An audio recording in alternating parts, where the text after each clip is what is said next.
welcome back to Storytime with Lil Sasha. Don't forget to hit that subscribe button if you want to stay up to date on all of my new stories.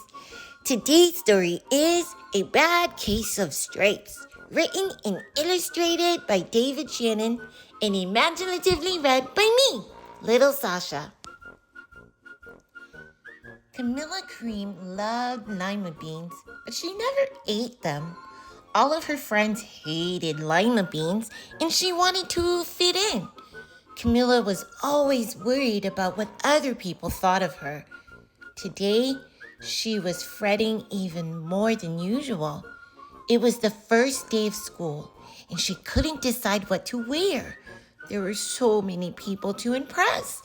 She tried on 42 outfits, but none seemed quite right.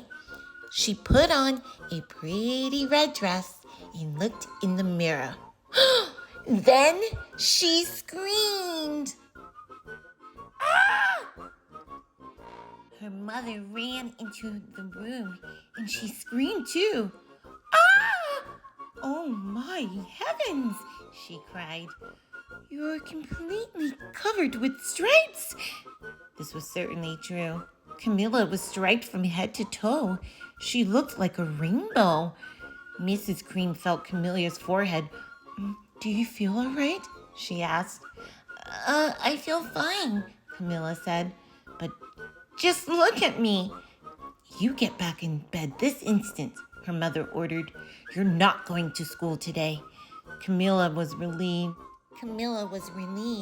She didn't want to miss the first day of school, but she was afraid of what the other kids would say, and she had no idea what to wear with those crazy stripes.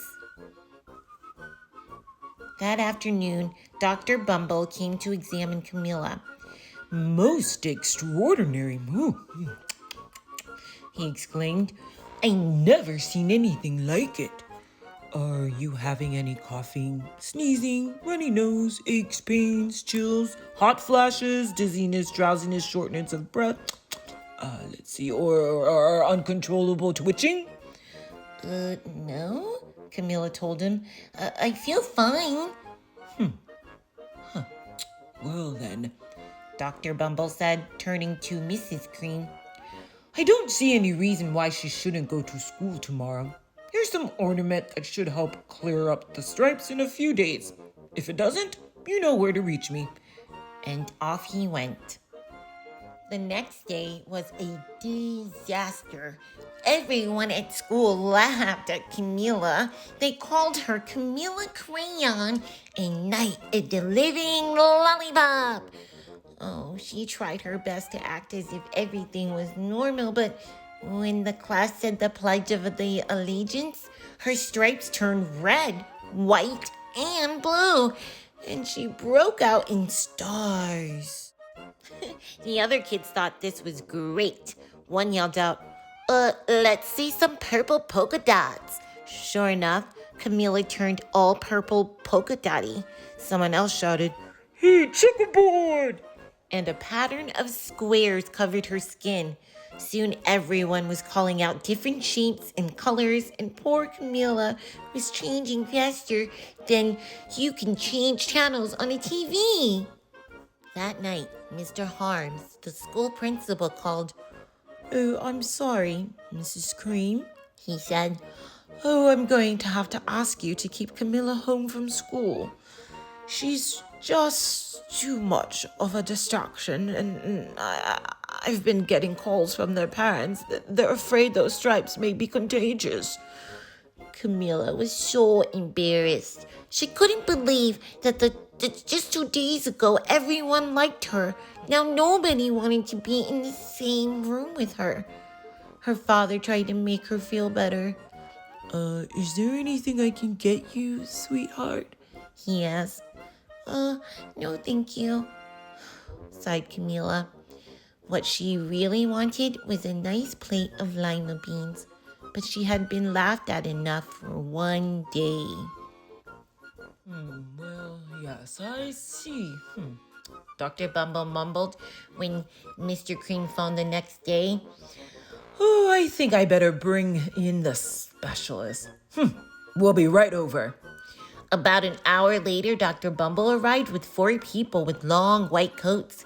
He introduced them to the queens. This is Dr. Grope, Dr. Sponge, Dr. Cricket and Dr. Young. Then the specialist went to work on Camila. They squeezed and jabbed, tapped and tested. Oh, it was very uncomfortable. Well, it's not the mumps, concluded Dr. Grope. Or the measles, said Dr. Sponge. Definitely not chicken pox, put in Dr. Cricket. Or sunburn, said Dr. Young. Try these, said the specialist. They each handed her a bottle filled with different colored pills. Take one of each before bed, said Dr. Grope. Then they filed out the front door, followed by Dr. Bumble. That night, Camila took her medicine. Oh, it was awful. When she woke up the next morning, she did feel different, but when she got dressed, her clothes didn't fit right. She looked in the mirror, and there, staring back at her, was a giant, multicolored pill with her face on it. Ah! Dr. Bumble rushed over as soon as Mrs. Cream called, but this time, instead of the specialist, he brought the experts. Dr. Gourd and Mr. Mellon were the finest scientific minds in the land. Once again, Camila was poked and prodded, looked at and listened to. The experts wrote down lots of numbers. Then they huddled together and whispered. Yes. Yes. Dr. Gourd finally spoke. It might be a virus, he announced with authority. Suddenly, fuzzy little virus balls appeared all over Camila. Or possibly some form of bacteria, said Mr. Mellon. Out popped squiggly little bacteria tails. Or, it could be a fungus, added Dr. Gourd. Instantly, Camila was covered with different colored fungus blotches. Oh gosh, the experts looked at Camila, then at each other. We need to go over these numbers again back at the lab, Dr. Gourd explained. We'll call you when we know something. But the experts didn't have a clue. Much less care. By now, the TV news had found out about Camila. Reporters from every channel were outside her house telling the story of the bizarre case of the incredible changing kid. Soon, a huge crowd was camped out on the front lawn.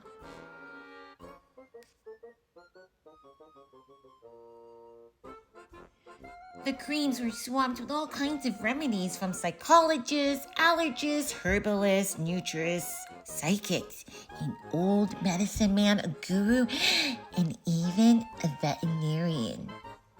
Each so-called cure only added to poor Camila's strange appearance until it was too hard to even recognize her. She sprouted roots and berries and crystals and feathers and a long furry tail, but nothing worked.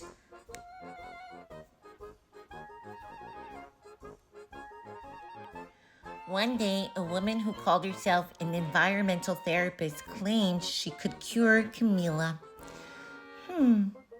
Close your eyes, she said. Breathe deeply and become one with your room. Oh, I wish you hadn't said that, Camila groaned. Slowly, she started to melt into the walls of her room. Her bed became her mouth. Her nose was a dresser, and 2 paintings were her eyes. The therapist screamed, "Ah!" and ran from the house. Oh, what are we going to do? Cried Mrs. Cream. It just keeps getting worse and worse.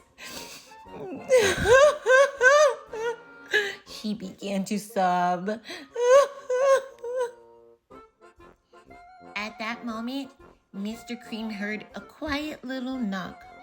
at the front door. He opened it, and there stood an old woman who was just as plump and sweet as a strawberry. Excuse me, she said brightly, but I think I can help. She went into Camila's room and looked around. Oh, my goodness, she said with a shake of her head. What we have here is a bad case of stripes. One of the worst I've ever seen. She pulled a container of small green beans from her bag. Here, she said. These might do the trick. Are those magic beans? Asked Mrs. Cream. Oh, no. Oh, my, no, replied the old kind woman. There's no such thing. These are just plain old lima beans. I'll bet you like some, wouldn't you? She asked Camila. Camila wanted a big heaping plateful of lima beans more than just about anything, but she was still afraid to admit it. Oh, yuck, she said. No one likes lima beans, especially me. Oh, dear, the old woman said sadly. I guess I was wrong about you. She put the beans back in her bag and started toward the door. Camila watched the old woman walk away. Those beans would taste so good, and being laughed at for eating them was nothing compared to what she'd been going through. She finally couldn't stand it. Wait, she cried. The truth is, I really love lima beans. Oh, I thought so, the old woman said with a smile. She took a handful of beans and popped them into Camila's mouth.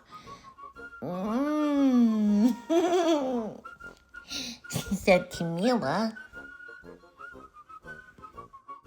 Suddenly, the branches, feathers, and squiggly tails began to disappear. Then the whole room swirled around. When it stopped, there stood Camila, and everything is back to normal. I'm cured, she shouted. Oh, yes, said the old woman. I knew the real you was in there somewhere. She patted Camila on the head.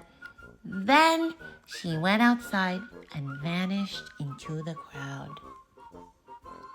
Afterwards, Camila wasn't quite the same. Some of the kids at school said she was weird, but she didn't care a bit. She ate all the lima beans she wanted, and she never had a touch of stripes ever again. The end. Isn't it great that Camila learned not to worry about what other people think about her? I hope you enjoyed this story as much as I do. I hope you read with me next time. Don't forget to subscribe and share. Bye!